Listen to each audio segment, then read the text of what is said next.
집요하고도 또 계속해서 이어지는 이 학교 폭력에 빛을 잃어가는 아이들, 이들의 이야기를 들어봤습니다.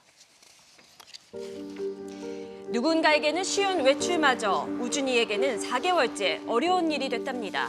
넌 어디 안 가? 응? 왜? 요즘 밖에 안 나가? 넌 왜 안 가? 애도 집에 갔대? 외향적인 아들 우준이가 바뀐 게 단지 사춘기인 줄로만 알았던 지연 씨. 그런데 뜻밖의 연락이 왔다는데요. 제가 처음에 안 거는 감독님이 연락이 왔어요. 별일 아닌 줄 알고 네 알겠어요 갔는데 아이들이 좀 선배한테 폭행을 당했었다. 나도 안 때린 내 아이를 밖에서 선배가 그냥 때렸다고 하니 저는 도저히 이해할 수가 없었거든요. 처음엔 영상을 보고 두 눈을 의심했다는 그녀.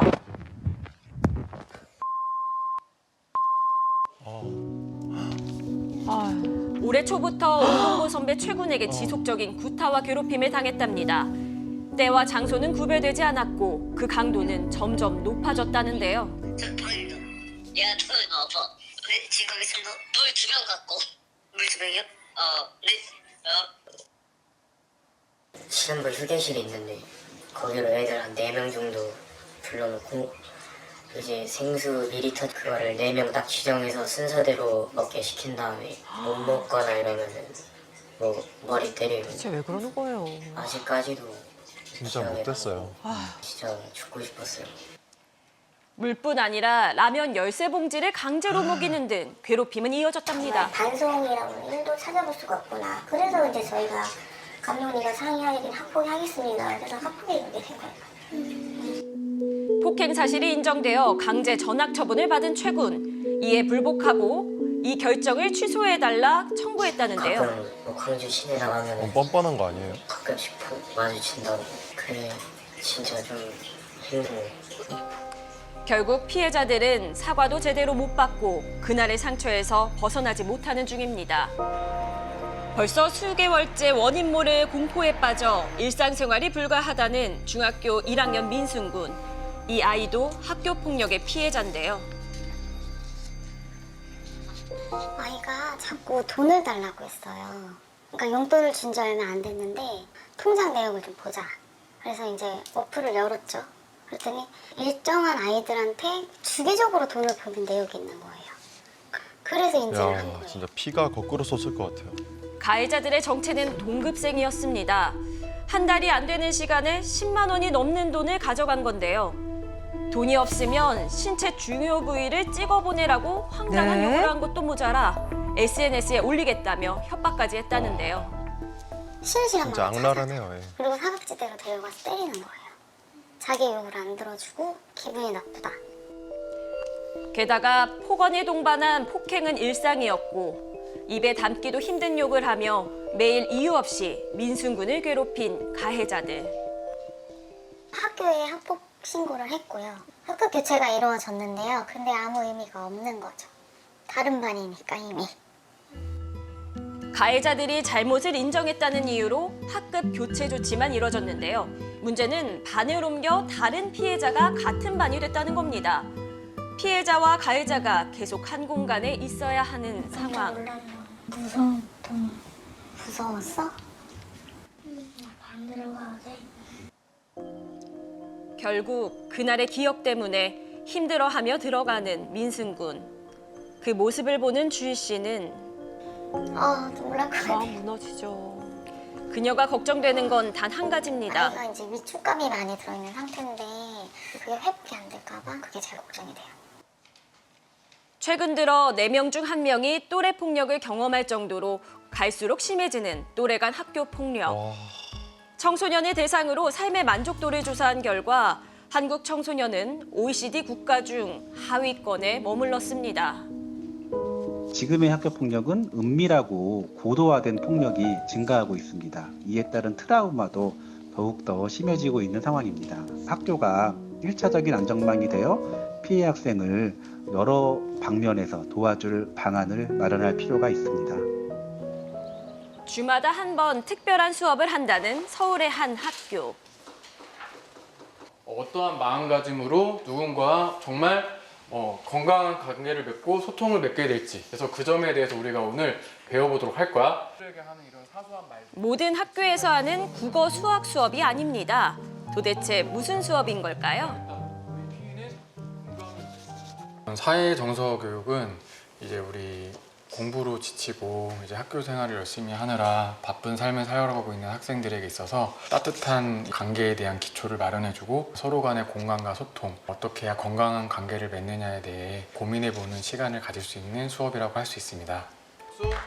성적과 교우 관계에 지친 학생들이 건강한 마음을 가질 수 있는 사회 정서 수업. 이 말로만 들으면 어려운 수업 같지만 생각보다 쉽습니다. 전화 가서 이제 펜싱부 사람이랑도 학교 사람이랑도 안 친했을 때 훈련 끝나고 먼저 PC방 같이 가자고 노래방 같이 가자고 해줘서 그때 먼저 다가와줘서 고마웠어. 무슨 얘기한 건 나쁠 것 같은데. 아유, 또 연기 해봐야 이제 늘어요. 예. 같이 손을 내밀어줬는데 받아주고 같이 놀아줘서 고마웠어. 좋은데요. 기약도 넣어줘서 더 운동할 맛이 났던 것 같아. 멋스게 하네. 평소 친구에게 느꼈던 고마움이나 장점에 대해 전달하는 것만으로도 자존감을 올려줄 수 있다는데요. 학업 생활 중에 너무 바쁜 탓에 나를 되돌아보지 못하는 경우가 많은데 이런 수업 시간 덕에 나를 되돌아보고 안정을 되찾을 수 있는 것 같습니다. 그리고 학생들이 어디에도 털어놓지 못했던 문제를 큰 마음의 병으로 번지기 전 상담을 통해 확인한답니다. 저 아까 친구랑 이제 게임하다가 다툼이 났는데 그냥 그 자리를 박차고 나왔어요. 그래. 그래가지고 그냥 한숨 쉬면서 나왔습니다. 아무리 내가 친한 친구라고 하더라도 내 마음을 말로 표현하지 않으면 다른 사람들은 내 마음을 다 이해하지 못하는 경우도 많이 있는 것 같더라고. 대화를 통해 문제를 발견하고 해결 방법을 함께 찾아가는데요. 친구랑 이제 갈등이 생겼을 때 바로바로 찾아가서 해결할 수 있으니까 기분도 한결 가벼워지고 선생님이 사과 방법을 제시해 주셔서 이제 빠르게 친구의 사이가 호전될 수 있다, 이런 점이 제일 좋은 것 같아요. 학생의 마음 건강을 악화시키는 건 학교 안의 문제뿐만은 아닐 겁니다. 가정의 불화 역시 원인 중 하나인데요. 그래서 열린 학부모의 마음 건강 수업.